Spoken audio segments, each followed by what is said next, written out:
नमस्ते दर्शकों, आज हम 7th हाउस के यानी कि सप्तम स्थान के प्लैनेट के बारे में चर्चा करने वाले हैं। सप्तम स्थान में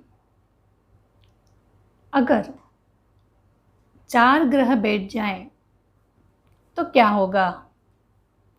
सप्तम स्थान यह विवाह स्थान है। विवाह स्थान में हमें आज राहु, सूर्य, शनि और मंगल इन 4 ग्रहों के बारे में चर्चा करनी है। मेरे विद्यार्थीगण या जो कि क्लाइंट है वो हमेशा मुझसे यही सवाल करते हैं, मैम 4 प्लैनेट, 5 प्लैनेट, 5 ग्रहों का जमावड़ा दशम स्थान, नवम स्थान इनमें हमें दिखाई देता है और सप्तम स्थान में और 12 स्थानों में कुंडली के कहीं पे भी दिखाई देता है। सभी जातकों की नहीं, लेकिन बहुतांश जातकों की कुंडली में अगर उन्होंने ये सब देखा तो उसका असर क्या होगा, इसके बारे में हमेशा पूछते रहते हैं। सप्तम स्थान अगर विवाह स्थान हमने माना, कभी कभी यहाँ कोई प्लैनेट दिखाई भी नहीं देता, सिर्फ राशि रहती है, तो हम राशि का लॉर्ड, राशि लॉर्ड कहाँ बैठा है वो देखते हैं। माना कि 10 नंबर की राशि सप्तम स्थान में है तो उसका स्वामी हो गया, लॉर्ड हो गया शनि, वो कहाँ वेल प्लेस है ये देखते हैं। सप्तम स्थान में प्लैनेट का नहीं होना हम अच्छी बातों से लेते हैं, ठीक है थोड़ी दिक्कतें कम होगी। लेकिन अगर 4 प्लैनेट यहाँ बैठ गए या 5 या 3 या 2 तो क्या असर होता है, वही हमें आज देखना है। पहले हम सूर्य लेंगे। सूर्य क्या है? सूर्य अग्नि तत्व का कारक है। सूर्य यह राजा है। उसका नेचर कैसा है? उसका नेचर बहुत ही गर्म मिजाज का रहता है। जो सूर्य है वो तप्त रहता है हमेशा। तो हमारा स्पाउस यानी पत्नी, अगर पति की कुंडली है तो पत्नी कैसी होगी, यह सब हम यहाँ से देखते हैं। देखिए सप्तम स्थान अगर हमने जब भी कुंडली में देखा तो यह समझना चाहिए कि यह स्थान भागीदारी का स्थान है, जो पार्टनर है उसका स्थान है, ना कि आपका। हाँ, यहाँ से हम देख सकते हैं पार्टनर का नेचर वो कैसा है। अगर बिजनेस कर रहे हैं आप तो आपका बिजनेस कैसा होगा, इस तरह से हम देखते हैं। अगर एक आध जातक आपके पास आके पूछता है कि मेरी कुंडली देखिए, वो विवाह सुख है, विवाह करना चाहता है और सप्तम स्थान में यह जमावड़ा दिखाई दिया, तो आपका कर्तव्य है कि आपको उसकी पढ़ाई ठीक तरह से आनी चाहिए।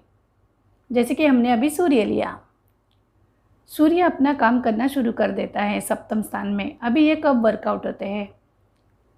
जब भी जातक, जब भी युवक अपनी पढ़ाई लिखाई कंप्लीट करने पे आ जाता है, जैसे कि 20 अबाव, 25 अबाव, 25 के आगे शुक्र ऑपरेट होने लगता है। शुक्र क्यों? क्योंकि सप्तम स्थान में तुला राशि होती है और उसका जो लॉर्ड रहता है वो शुक्र रहता है। शुक्र यहाँ पे ऑपरेट होना शुरू हो जाता है। शादी तय होनी जब शुरू हो जाती है तभी हम सप्तम स्थान को देखने स्टार्ट कर देते हैं। दिखाई देता है पहले सूर्य। आपका स्पाउस कैसा रहेगा? अग्नि तत्व से भरा पूरा रहेगा, अग्रेसिव रहेगा, राजा है वो। राजा का काम क्या है? सामने वाले ने अपनी सुननी चाहिए, इसी नेचर के वो रहते हैं। तो हम इस तरह से देख सकते हैं कि सूर्य का यहाँ पे क्या काम है। सूर्य ऐसा प्लैनेट है कि अपनी हुकुमशाही वो करना शुरू कर देता है, यानी कि मेरी सुनो, मैं हर एक तरीके से अच्छी तरह से वर्कआउट करता हूँ, उसी तरह से हर एक ने करना चाहिए, उसका नेचर बन जाता है। उसी तरह से वो शुरू कर देता है अपना काम। अब लेंगे यहाँ पे हम मंगल, ये भी अग्नि तत्व है, ये तो ब्लड का कारक है। यहाँ पे अगर मंगल हुआ तो रवि मंगल अंगारक योग भी हो जाएगा, मांगलिक कुंडली भी हुई।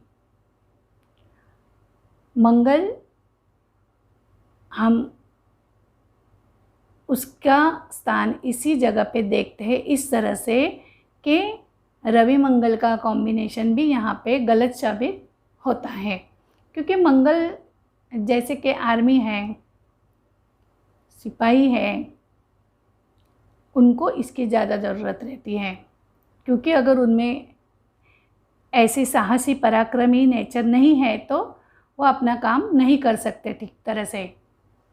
अभी रवि मंगल बैठ गए सप्तम स्थान में।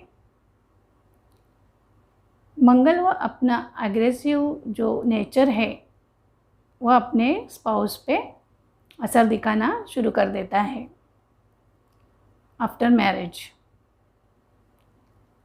अब रह गए राहु और शनि। राहु तो अलग ही है, जब भी अगर युवक अपनी पत्नी को खुद चूज़ कर लेता है, खुद उसको ढूंढता है, तो राहु यहाँ पे वर्कआउट करने लगता है। वो ऐसी पत्नी को ढूंढता है कि जो अदर लैंग्वेज की हो। इंटरकास्ट मैरिज इसे कहते हैं, अंतरजातीय विवाह। राहु अपना काम यहाँ पे शुरू कर देता है। उसको उसी तरह के लोग पसंद है कि जो अदर लैंग्वेज जानते हैं, अदर जाति धर्म के हैं, उनको ये पसंद करता है। और 25-26 के बाद या उसके पहले भी वो शादी करके अपना काम कर लेता है। राहु झट से निर्णय ले लेता है, क्योंकि सामने केतु है। केतु भी अपनी इच्छा यहाँ पे डालना शुरू कर देता है, क्योंकि केतु अपनी मानसिकता अगर उसके पास नहीं है, लेकिन उसके पास जो फीलिंग्स है वो अपनी उसमें राहु में डाल देता है और राहु अपना काम शुरू कर देता है। राहु खुद ऐसे पर्सन को ढूंढता है। अब रह गया शनि। सैटर्न जो हर एक का काम देखता है, वो अपना अलग से काम शुरू कर देता है, यानी कि धीरे धीरे ये चीज़ों को आगे बढ़ाना, और वो जज का काम शुरू कर देता है। हर एक ग्रह को वो अपने हिसाब से तोलना शुरू कर देता है। लेकिन अगर देखिए चारों प्लैनेट, अगर उनका नेचर ऐसा है, हमने उनको यहाँ पे देखा, अपना काम तभी शुरू कर देते हैं जबकि उनकी महादशा या अंतरदशा हो। अभी जातक ये सब देख के या सुन के बहुत घबरा जाते हैं कि क्या है 7th हाउस में ये सब हमारे ग्रह बैठे हैं, तो नहीं।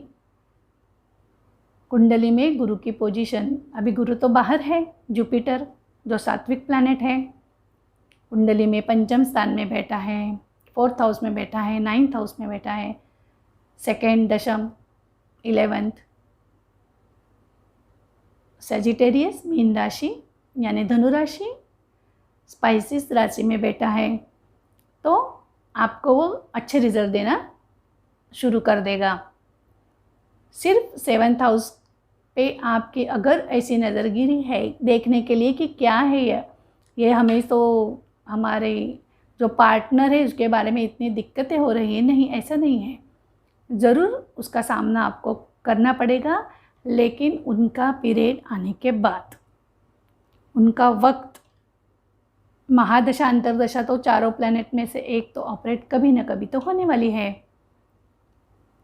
अगर आप यंग एज में हैं और राहु की महादशा हुई तो आप वही निर्णय लेंगे जिसका बारे में मैंने पहले कहा। झट से निर्णय लेके आप विवाह कर लेंगे। मंगल की है, सूर्य की है, उसमें आपको थोड़ी बहुत दिक्कतें आ सकती है। लेकिन सिर्फ 7th हाउस में ऐसे है प्लैनेट तो आप इससे निजात भी पा सकते हो। प्लैनेट तो अपना अपना काम करना शुरू कर देता ही है, क्योंकि ये सब तो हम खुद लेके नहीं आए हैं। हमें हमारी पास्ट लाइफ के जो कर्मा से उनकी वजह से प्लैनेट ऐसे हमें मिलते हैं हर जगह पे। जुपिटर अगर कुंडली में अच्छा है तो इन सभी से आपको निजात मिलना शुरू हो जाता है, राहत मिलती है आपको। राहु की महादशा में ऐसे होता है, सूर्य की होता है, मंगल, शनि की अगर आपको 40-50 एज के बाद शनि महादशा शुरू हो रही होगी तो आप इससे राहत पा सकते हो। सप्तम स्थान में ये सब चारों ग्रह देख के आपको बिल्कुल भी इसके बारे में गलत धारणा नहीं करनी चाहिए।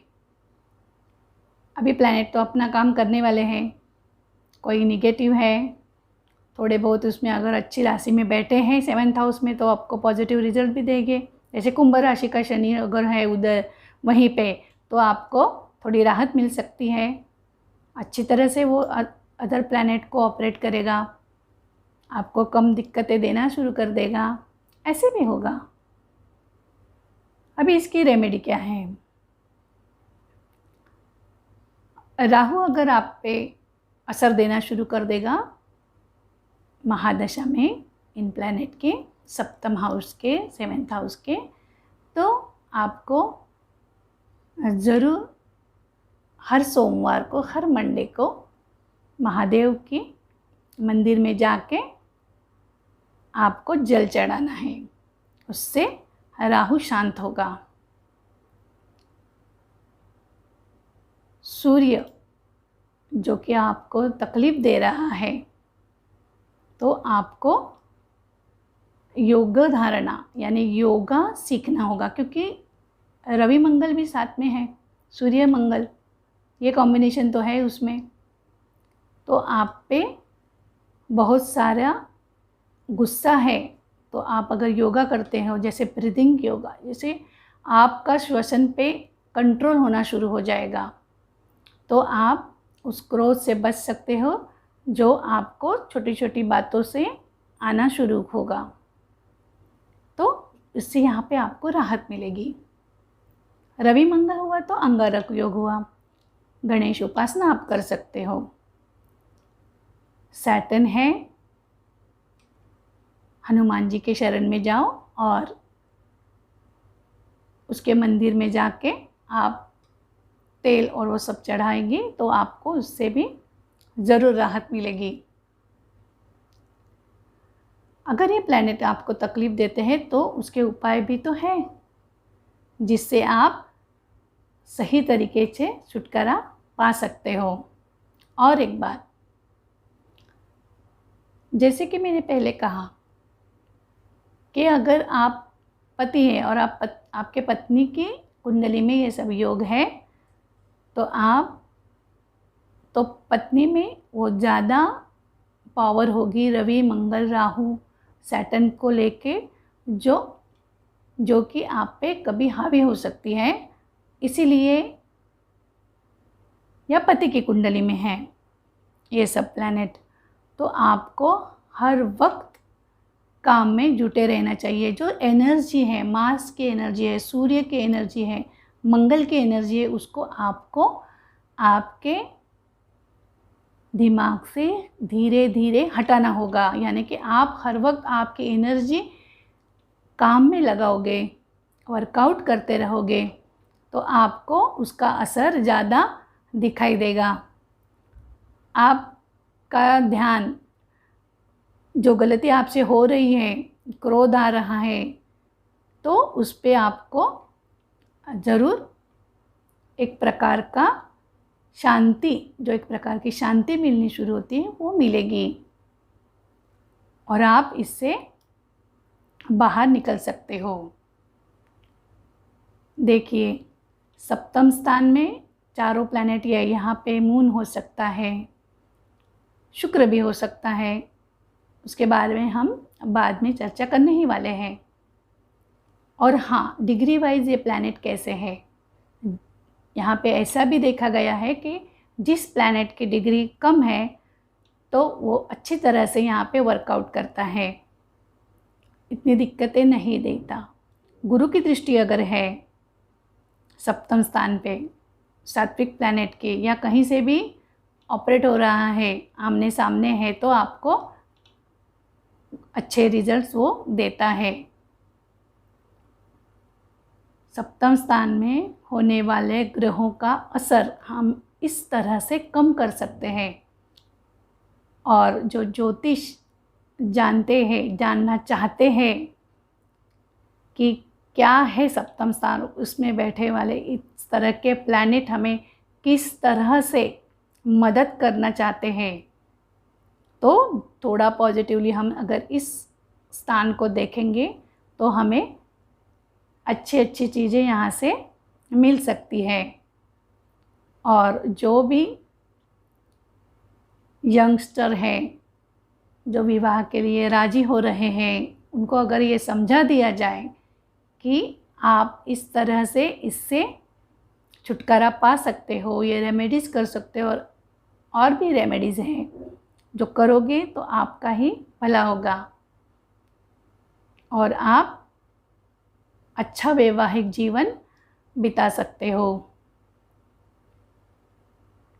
यह है सप्तम स्थान और उसके प्लैनेट। दर्शकों, मैं हूँ विनया कुलकर्णी। ये मेरा वीडियो आपको कैसे लगा कृपया मुझे बताइएगा। लाइक, शेयर और सब्सक्राइब ज़रूर कीजिएगा। धन्यवाद।